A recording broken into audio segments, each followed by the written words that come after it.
Shalom, selamat pagi. Kita berjumpa lagi di hari yang baru, Senin 9 September 2024. Dan mari Bapak Ibu Saudara, sebelum kita melewati hari ini, kita akan dituntun oleh firman-Nya. Sebelumnya, mari berdoa. Kami syukuri hari baru yang Tuhan anugerahkan bagi kami. Maka sebelum kami menjalani sepanjang hari ini, biarlah firman-Mu menuntun kami, supaya sepanjang hari ini kami akan berjalan pada jalan-jalan yang Engkau kehendaki. Di dalam nama-Mu, ya Yesus. Amin. Saudaraku yang diberkati Tuhan, hari ini kita membaca bagian firman Tuhan dari Kejadian pasal 22 ayat 4 sampai 5. Firman Tuhan berkata demikian. Ketika pada hari ketiga Abraham melayangkan pandangannya, kelihatanlah kepadanya tempat itu dari jauh. Kata Abraham kepada kedua bujangnya itu, "Tinggallah kamu di sini dengan keledai ini. Aku beserta anak ini akan pergi ke sana. Kami akan sembahyang. Sesudah itu kami kembali kepadamu." Demikian firman Tuhan. Tema kita di hari ini, melihat jawaban harapan dalam ketaatan. Saudara-saudara yang dikasihi dan diberkati Tuhan Yesus Kristus, pernahkah kita melakukan suatu perintah, entah itu dari atasan atau orang yang kita segani, ataupun dari orang tua kita yang sebenarnya berat hati dan sulit untuk dilakukan? Di dunia yang penuh dengan sistem, aturan, dan hukum ini, kita seringkali terjebak dalam keadaan yang memaksa untuk melakukan apa yang kadangkala tidak kita inginkan dan harapkan, ataupun sesuatu yang membuat kita tidak nyaman.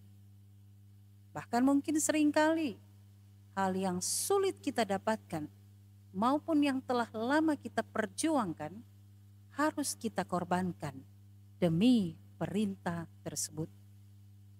Nah saudara, firman Tuhan dalam ayat yang keempat menyatakan bahwa pada hari ketiga perjalanan Abraham, ia melihat tempat yang dimaksudkan Allah kepadanya untuk menjadi tempat persembahan korban bakaran. 3 hari perjalanan adalah waktu yang panjang. Mungkin dalam kurun waktu itu Allah memberi kesempatan bagi Abraham untuk berpikir, apakah Abraham rela mempersembahkan anaknya atau sebaliknya ia tidak rela. Lalu Abraham melayangkan pandangannya dan kelihatanlah kepadanya tempat untuk mengorbankan anaknya. Ia tidak mundur atau gentar, melainkan dengan kesadaran penuh ia melanjutkan perjalanannya untuk mempersembahkan anaknya Ishak. Ia tidak mengikut sertakan para bujang ke puncak gunung agar mereka tidak menjadi saksi dari pengorbanan anaknya, dan juga tidak menghalanginya untuk taat kepada Tuhan dengan mempersembahkan anaknya Ishak. Nah saudaraku, sebagai manusia, seringkali kita mengeluh tentang Allah yang tidak menjawab doa dan pergumulan yang sering kita hadapi. Kita mungkin sering merasa tidak dapat melihat campur tangan Allah dalam permasalahan kita. Namun sadarlah kita bahwa bahkan tanpa kita minta sekalipun, Allah selalu memberi dan melakukan yang terbaik kepada umatnya. Ada satu lirik lagu yang berkata, "Waktu Tuhan pasti yang terbaik." Hanya saja mata kita sering tertutup dengan dosa, kekhawatiran, dan keraguan. sehingga membuat kita tidak mampu melihat jawaban dan petunjuk Tuhan atas doa dan masalah kita yang sebenarnya sudah di depan mata kita.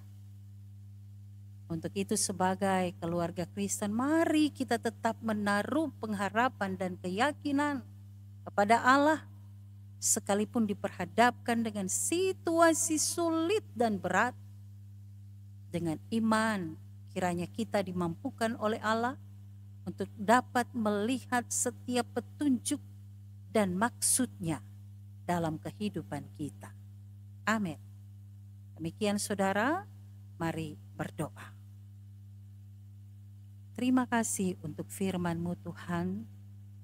Buatlah kami terus meyakini bahwa apapun yang Engkau atur dan perintahkan untuk kami lakukan adalah yang terbaik, dan Engkau yang paling tahu apa yang harus Engkau berikan kepada kami, yang patut kami terima.